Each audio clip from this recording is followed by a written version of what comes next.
یہ عورت کا کرشمہ ہے کہ تیری وحشت کے پانی کو بدن کی سیپ میں رکھ کر اسے انسان بناتی ہے، پھر کس منہ سے کہتے ہو عورت ذات ہے بے وفا۔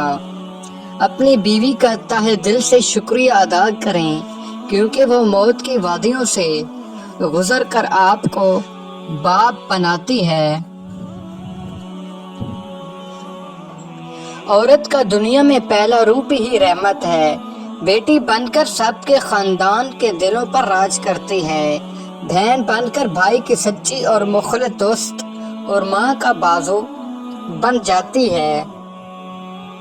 جب بیوی ہوتی ہے تو ہمیشہ پختہ اور ساتھ نبھانے والی، ہر دکھ کی ساتھی بن جاتی ہے، اور جب ماں بنتی ہے تو اللہ تعالیٰ اس کا رتبہ اتنا بلند کر دیتا ہے کہ جنت کو اٹھا کر اس کے قدموں میں ڈال دیتا ہے۔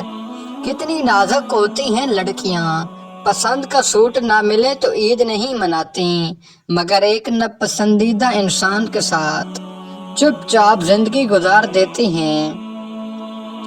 حیادار ہونا مرد پہ بھی اتنا ہی واجب ہے جتنا عورت پہ، لیکن اس دور جاہلیت نے شرم و حیا، وفا، قربانی صرف عورت کے نام پہ مختص کر دی۔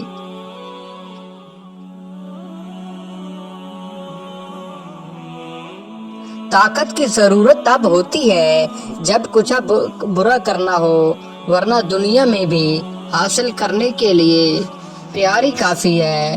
بہت عجیب دنیا ہے، یہاں جھوٹ نہیں سچ بولنے سے رشتے ٹوٹ جاتے ہیں۔ کسی ایک بزرگ سے پوچھا، دنیا میں سب دکھی کیوں ہیں؟